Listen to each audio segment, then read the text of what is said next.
The Elves and the Shoemaker. Once upon a time there was a poor shoemaker and his wife.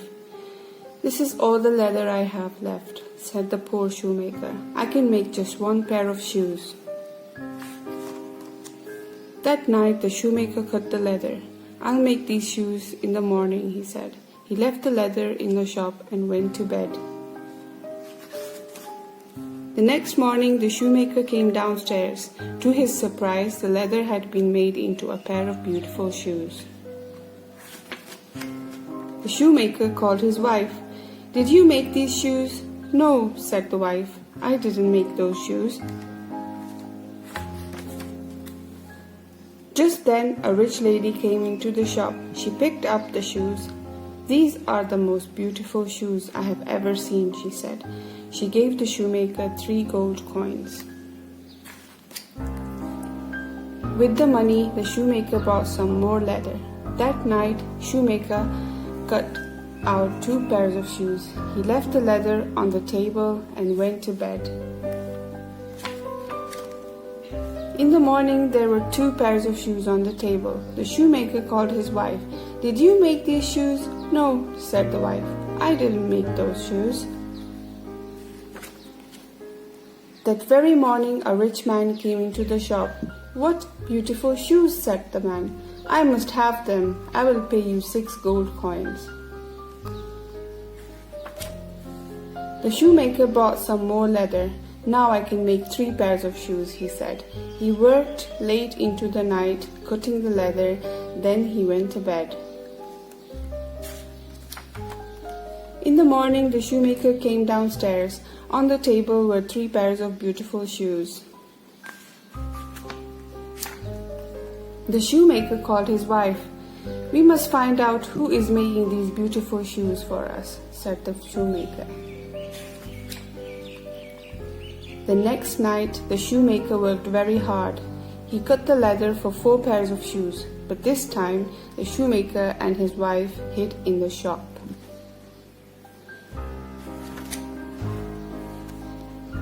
At midnight, the door of shop opened, and in came 2 little elves dressed in rags. They jumped up onto the table and opened their little green bags. The shoemaker said to his wife, "The elves have helped us, but how can we help them?" "I know what we can do," said his wife. The shoemaker and his wife worked very hard. They made 2 pairs of little green shoes, some little green clothes, and 2 little green hats. That night they left the little green shoes, hats, and clothes in the shop. Then they hid again. At midnight the door of the shop opened and the elves came in. When they saw the little green shoes, the little green clothes, and the little green hats, they were very surprised. They put them on at once. The little elves went on helping the shoemaker and his wife to make beautiful shoes, and the shoemaker and his wife made more clothes for the little elves. And the shoemaker and his wife and the 2 little elves all lived happily ever after. The end. The Gingerbread Man.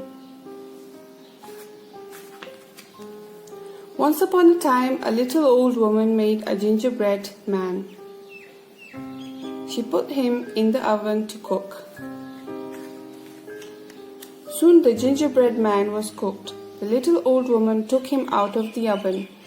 The gingerbread man jumped up and ran out of the door.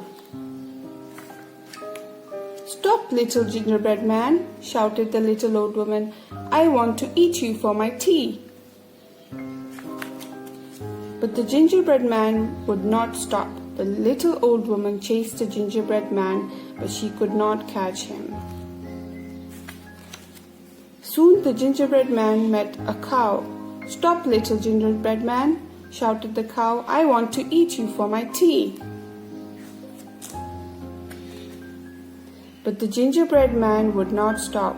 The cow chased the gingerbread man, but she could not catch him. Soon the gingerbread man met a horse. "Stop, little gingerbread man," shouted the horse. "I want to eat you for my tea." But the gingerbread man would not stop. The horse chased the gingerbread man, but he could not catch him. Soon the gingerbread man came to a river. There he met a fox. "I will help you to cross the river," said the fox. "Jump up onto my tail." So the gingerbread man jumped onto the fox's tail. "My feet are wet," said the gingerbread man. "Jump up onto my back," said the fox. So the gingerbread man jumped onto the fox's back. "My feet are still wet," said the gingerbread man. "Jump on to my head," said the fox.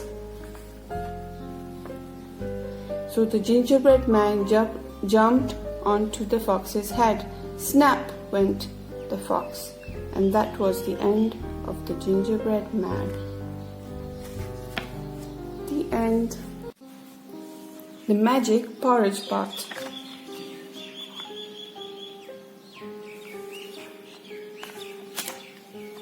Once upon a time, a little girl met an old woman. The old woman gave her a magic porridge pot.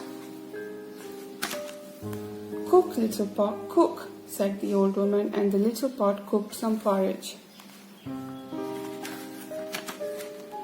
"Stop, little pot, stop," said the old woman, and the little pot stopped cooking. The little girl took the magic porridge pot to her mother. "Cook, little pot, cook," said the little girl's mother, and the little pot cooked some porridge.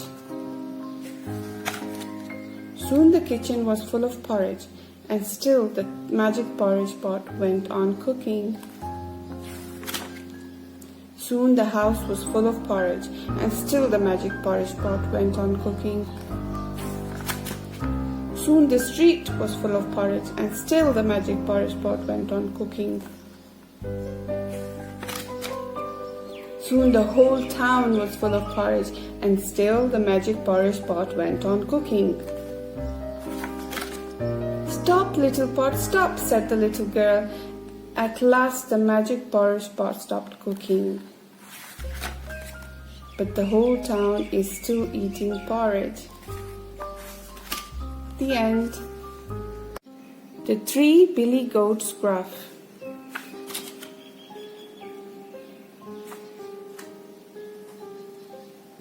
I'm hungry, said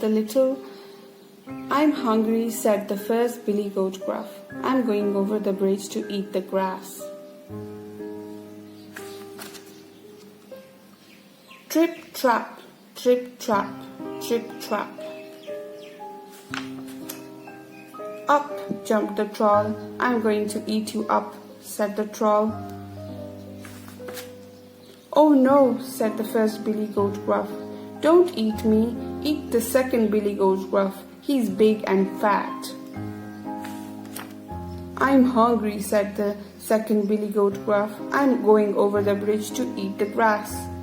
Trip, trap, trip, trap, trip, trap. Up jumped the troll. I'm going to eat you up, said the troll. Oh no, said the second Billy Goat Gruff. Don't eat me, eat the third Billy Goat Gruff. He's big and fat.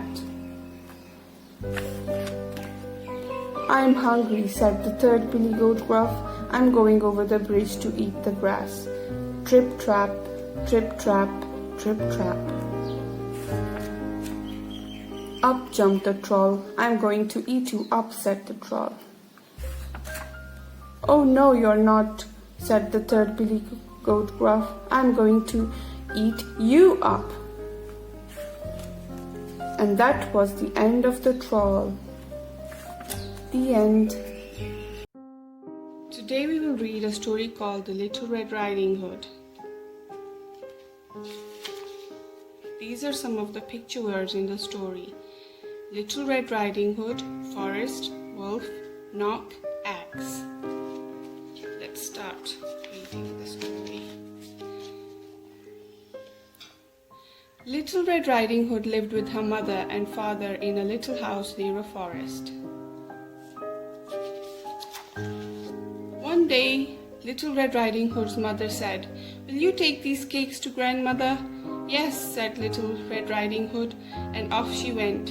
"And remember to follow the straight path to grandma's house and do not talk to any strangers," her mother said.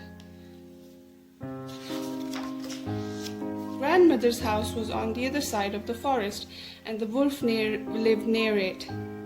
Red Riding Hood started off happily and forgot what her mother had told her as she went through the forest to pick up some flowers for grandmother.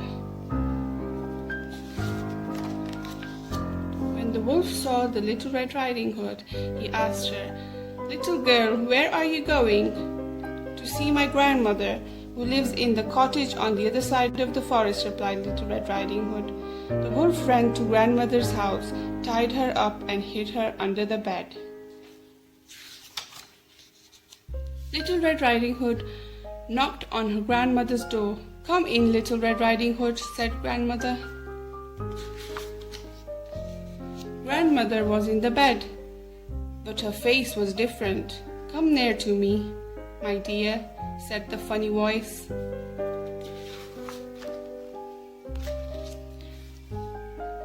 "Oh, grandmother," said Little Red Riding Hood, "what big ears you have!"